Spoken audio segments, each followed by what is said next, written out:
Yo, yo, yo, what is going on, CoD Familia? It is your boy, BN, aka Mr. Kingdom Builder. We are back today giving you yet again another update on how SS1-2 is developing. Now, there is quite a bit of action-ish as far as on the kind of grand scale for map movement and where some of the alliances have been advancing on.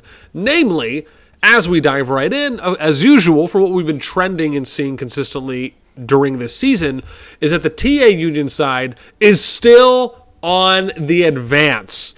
You can see here already. Now, let's take it back for a minute, right? Let's kind of give you, for those that are new and tuning in, for those, for giving you the lay of the land, right? You have essentially TA, TM, TMS, which is the one Union side. On the other side, you have GOD, which is Kingdom 6, you have Kingdom 5, which is BDL, and then you have the SS alliances, and then plus NT45, right? So that kind of makes up the two different Union sides.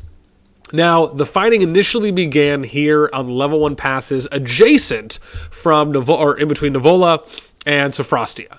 They ended up, and GRZ, let me point that out, sorry, I forgot to mention GRZ, don't hate me. And so they ended up fighting it out for a couple days. Eventually, the TA Union side and SS Union side, I'll say that for short, TA Union was able to push through Nuvola and then start advancing here on the Darlin level 1 passes or adjacent level passes between Darlin and Nuvola.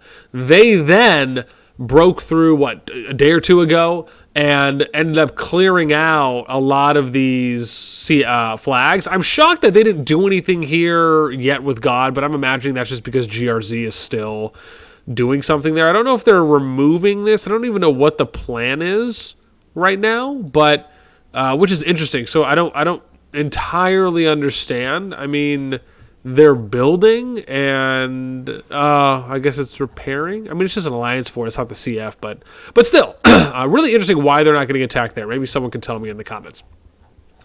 So then we get to now where we didn't see any action happening here on the east side of Darlin. And then, at least when I had last checked, though we didn't really do necessarily an update yesterday, looking at it today, we can see that IDL is here with one of the NT17 alliances in front. TA opts to go ahead and drop a fort, their CF. Then also we have TM who drops their CF, and now they're pushing on these passes. So you can see God's CF is here. We have NT45, BDL is here, right? So it looks like BDL is up north. But the challenge is that NT17 is right here. TM is already advanced on the pass. TA is probably going to go through, remove this NDL, and if we scoot close, I bet they're probably already attacking the fort. I'd be shocked if they weren't. And let's see here. So interesting, they're not. NDL is actually building a keep, and I don't even see what TA is doing. They're just, I guess, hanging out, and maybe there was some resistance. I mean, they can't necessarily do anything unless they want to go and cap the behemoth. So, okay, so they're destroying one, about an hour and a half on that. But I just don't know why they're not advancing here or trying to go ahead. I mean, this seems like they could easily clean that up.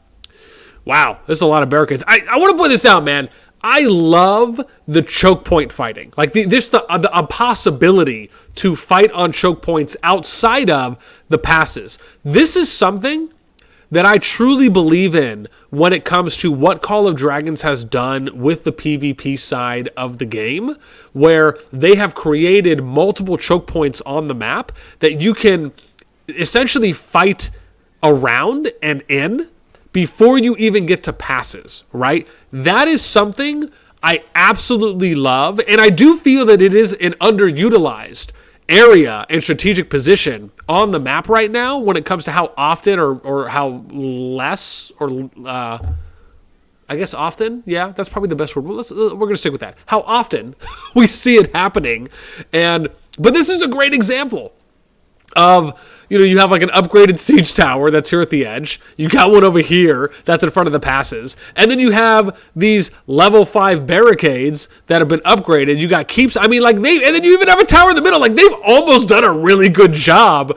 of basically playing Clash of Clans here on their base defense, right? And this is cool because this is something that you have the ability and the opportunity to do in Call of Dragons when it comes to how you're defending in the open field with your on-site structures. I absolutely love this, and I hope I can see when if a fight comes through here, right? I just have to give a shout out to NDL. I think they did such a great job, and I'm sure maybe some of the BDL people are probably swapping, or could be, back and forth, but again, this is just a phenomenal job. I mean, I have to give a shout out to them. It looks pretty. I love the defensive setup. I hope we see more of it, right? So this is an example, and this is a really good example when you think about it, because you can go up here, right? So this is an option if you think about it, right? So the challenge is that if you want to get to this pass, or if you want to get to, or if you want to get to the middle pass, you have to come through these choke points here. So if you think about it, where TM is, they kind of placed their CF in the best position. Really, the only opportunity they would have had to hold them off, they would have had to build, and IDL, I guess, kind of did this, if you will. They put a fort here and a fort here, essentially on the choke, right?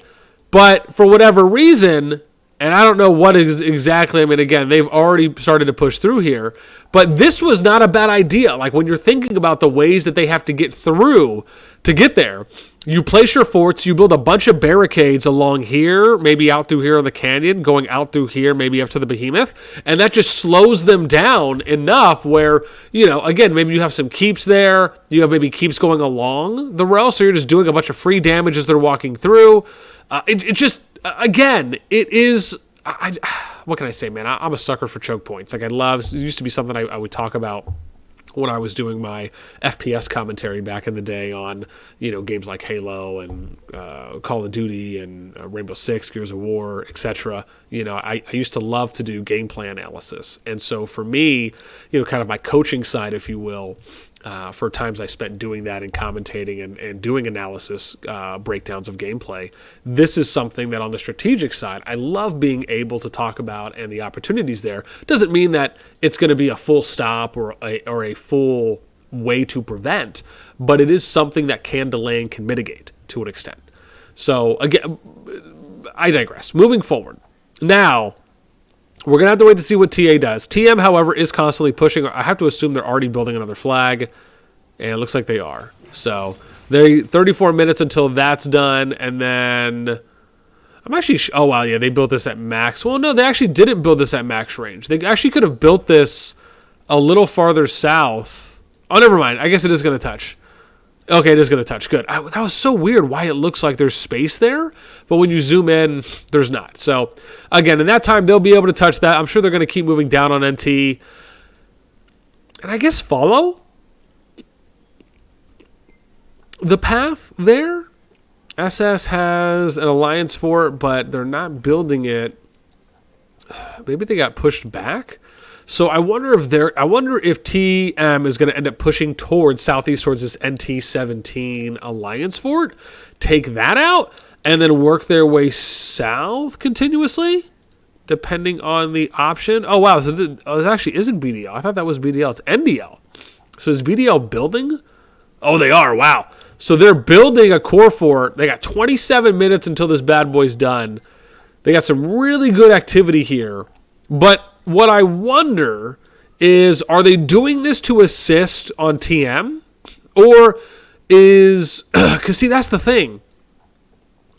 NDL has a lot of territory that's already connecting. Oh, so they actually could disconnect some of this, and they already have the connection here. But they might have to rebuild. Unless...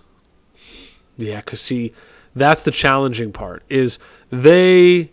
yeah. No. This actually could still work. They would need to... okay. So what they would need to do is they would need to move this flag. Right, let's zoom in. They need to move this flag, move it up here. That creates an opening gap. And then what they would do is they would have to remove like these two flags and then like these 2 flags, or at least 1 flag. And then that will allow for them to keep both of the behemoths intact, and then BDL could ultimately flag this way through God and also connect. So you could have 4 alliances connected to the pass, ultimately, and then the BDL also could build north if they need to as well. So that could be the play if that's what they opt to do. But this is interesting to see TA and TM essentially just going in right now on them. I mean, again, they've already made it past 2 defenses. This is going to be the 3rd defense. They've already halfway made it past with TM breaking through, and TA, I'm sure, right, will have a good opportunity to do that this another time.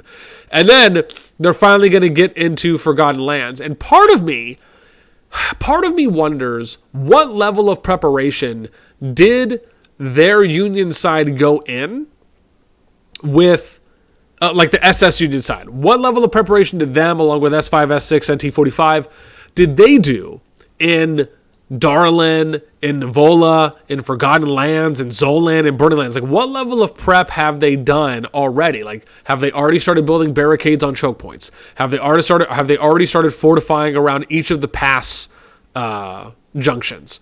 Have they already started building some keeps? Have they already started layering the passes with towers? Like those types of things. What level of preparation are you doing in case they end up making it past, right? What things that are going to delay them, annoy them, slow them down, allow you just more time to recover and transition, those types of things. Remember, it's not just about in the moment and what's in front of you. It's about what happens if that falls. There's already been a consistent trend of that happening thus far, which, as we talked about and alluded to in the beginning, before this season played out, when we did our big statistical video, we saw that 66 or 2/3 of the players in the top 200 were in TA and TM.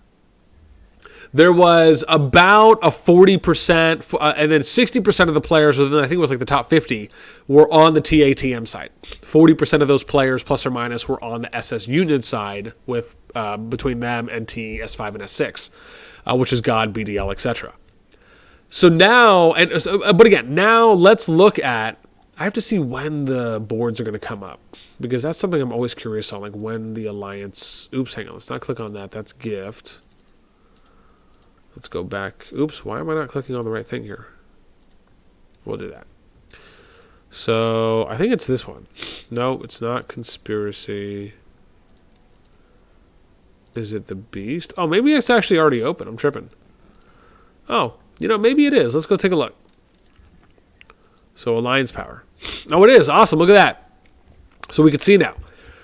So, you see TA almost at 3 bill. TM is almost 2.7 bill, God 2.2, almost 2.3, BDL almost 2.2, NDL actually decent too as well, they're over 2 bill. Then you got TMS here, 1.8, GRZ 1.77, almost 1.8, IDL is almost 1.2. So again, man, I mean, you're still pretty much the top 8, top 9, as far as for those that are in the fight. I mean, it's TA, TM, God, BDL, NDL, TMS when they get there, but for the most part, it's just TA and TM that are pushing. You can see they're not even full too. You got 137, 140, 138, 137. So, I mean, again, they're not maxed with the exception of TM.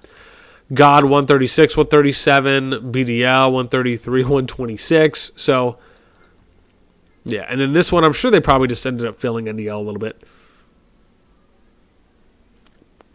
Then we get to TMS 131, 124. GRZ 140, 140. Yeah, man. So not bad. Not bad. Let's look at power. How are we looking there? Junie 66, Ghost 63. Burning's working his way back up, though. Probably going to catch up soon. Wow, 62.4. Does slowly recouping. 58. Might be able to catch Muzza. Let's look at merits. Dude, these guys are insane, man. Burning still won. Almost a mil now ahead of Ghost, but still, Ghost 7.5, super respectable. EX, almost 6 mil, does put in work at 3.5.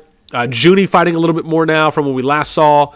Asura from God, again, still putting in work there. Let's go with the top 200. I think last time we saw it was 650 or so. If that's right, 650, I thought. So now 788, almost 800K, right? I have no doubt in my mind, probably by the end of the season, if not maybe in the next week or so, we're probably going to see the top 200 be at 1,000,000 points. Again, just goes, and I'd love if we could see past 200, but it does just go to show you how much fighting is happening in the kingdom and how many total players are willing to fight. Right? That to me is really cool. Let's look at Alliance merits. That's towers. Here we go, merits. Wow, you got 120 mil, 102, so TATM passing 100 mil merit points. God at 80, 75 for BDL, 60 for NDL. Man, I mean, just really good, man. Top 7, very active. Obviously, compliment shout-outs to IDL for still having some people fighting too as well there. But you got 5 alliances over 60 mil. I mean, again, really good, man. It's been nonstop. Again, if you're in the kingdom, you could not say that the fighting has not been constantly happening. I'm sure some of the fights and some of the situations, probably aren't as balanced in every single engagement, where you're probably getting the maximum enjoyment from having that back and forth and really having it be more factored into strategic and tactical quality, rather than it sometimes, which I'm sure it is and has been at times in however many of the fights, where it's just kind of overwhelming or just on average stronger players. Because of the consolidation that's been made, and obviously from the alliances in SS1-1 having just more time to level their accounts on average, right? That, again, we showed that as well in data before we went in to Season 1 or Season 2 here for the first Merge Kingdom. Alrighty, well, let me pass the question off to you guys, right? We're coming up on a little past 16 minutes, so how do you think things are going? Do you think that the TA Union side is just going to keep pushing all the way to Burning Lands and just crush everyone? Do you think that the SS Union side has an opportunity to hold some ground and resist a little bit more? Or do you think, it's really just going to be a matter of them just, blitzkrieging and, applying some guerrilla warfare throughout the remainder of the season? Again, are you shocked by any of the top players on merit points, the alliances that are still fighting? Are you shocked that the SS Union side is even still fighting, right? For me, I'm not. Again, if anything's indicative of how Season 1 played out, man, it's can't stop, won't stop. It's hammer time all day long, every day. And I absolutely love that. I just hope that I'll be able to catch some moments where I'm free and I can get you guys some gameplay footage, which will be the most important thing for me. But let me know what you guys think in the comments down below. That is going to be it for me, your boy, as always. Until next time, I will catch you later.